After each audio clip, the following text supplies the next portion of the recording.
A man's life can change because of $25, but John McAllister didn't know that yet.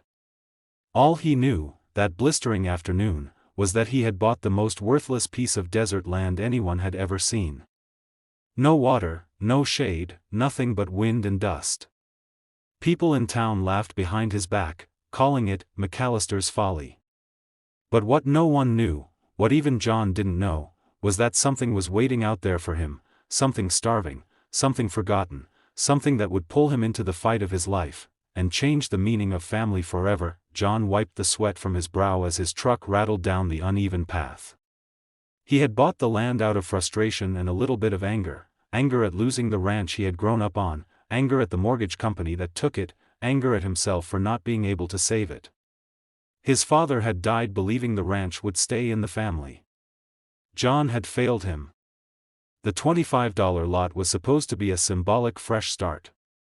But as the harsh desert wind slapped his face through the cracked window, he wondered if he had just wasted even that small amount that he parked near an old, splintered fence, the only sign that someone had lived, or tried to live, there long ago.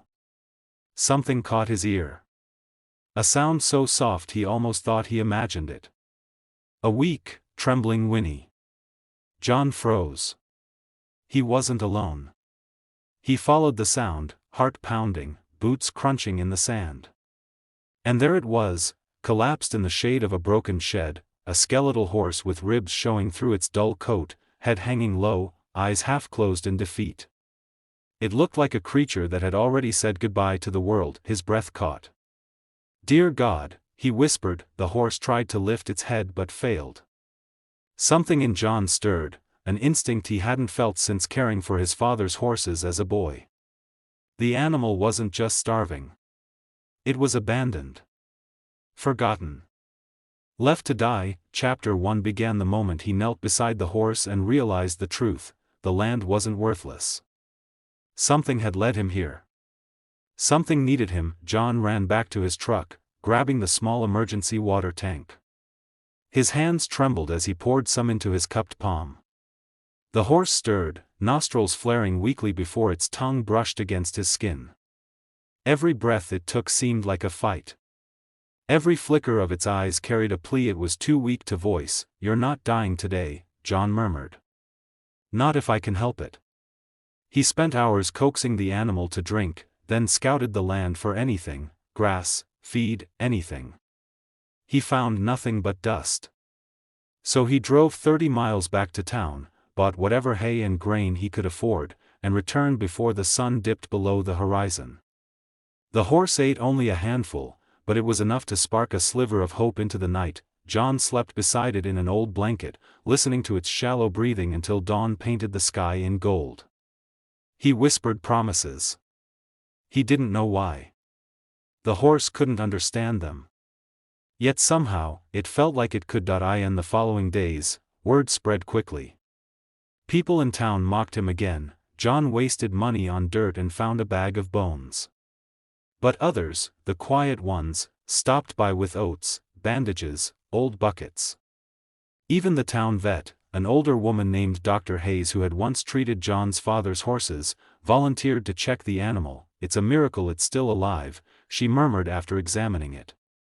"This horse must have been abandoned months ago.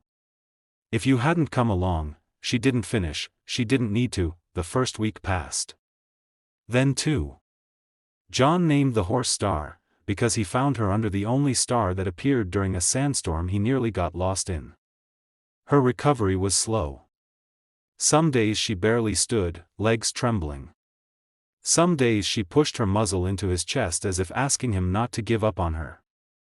Other days he doubted she'd survive the night, but John refused to quit. He fed her, washed her wounds, spoke to her quietly about his father, his failures, the ranch he'd lost, all the things he'd never said aloud to anyone. She listened with gentle, patient eyes, and in listening, she healed something inside him too. Chapter 2 began not when Star stood on her own for the first time, though that moment made John cry, but when what lay beneath the land started to reveal itself. One evening, while digging a deeper water hole for Star, John's shovel struck something hollow. He frowned, digging faster. Under the dry crust of sand, he found an old, rusted pipe. Confused, he traced it, following its path until he stumbled on a second, larger pipe. An old water system. Subterranean irrigation. Buried decades ago. Forgotten. But still intact. He brought in a mechanic friend who owed him a favor. After hours of work, gears grinding, metal clanking, and dust exploding into the air, the pumps roared to life. Water surged from the ground like a long silent heartbeat suddenly awakened. John stared, stunned. A fresh water source. On land he paid $25 for. Within weeks, the desert floor softened. Wild grass sprang up in patches. The old corral took shape again as John rebuilt it with his own hands.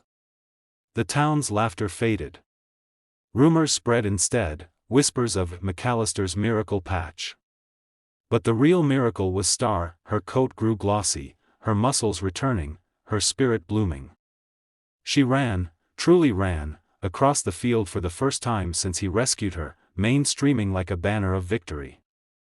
John stood at the fence, wiping tears from his dust-stained cheeks.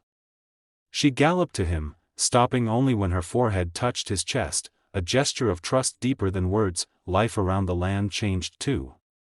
A young widow named Clara, who helped bring supplies early on, started visiting more often, bringing fresh baked meals, because you forget to eat when you're busy saving the world. Her quiet strength steadied him.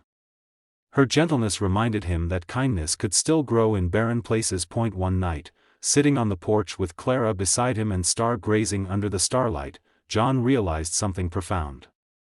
Losing his father's ranch hadn't been the end, it had been the beginning of a different story. A story with new land, new hope, and a new purpose he never saw coming. The worthless desert wasn't worthless. It had been waiting for him, the starving horse wasn't a burden, she was a blessing. And John McAllister, a man who thought he had lost everything, suddenly understood the truth. Sometimes life gives you nothing, so you can build something that truly belongs to you. The story ends with him standing beside Star at sunrise, the land glowing gold around them. He whispers, "Thank you for holding on. You saved me too." And for the first time in a long while, John didn't feel alone. He felt alive. He felt home.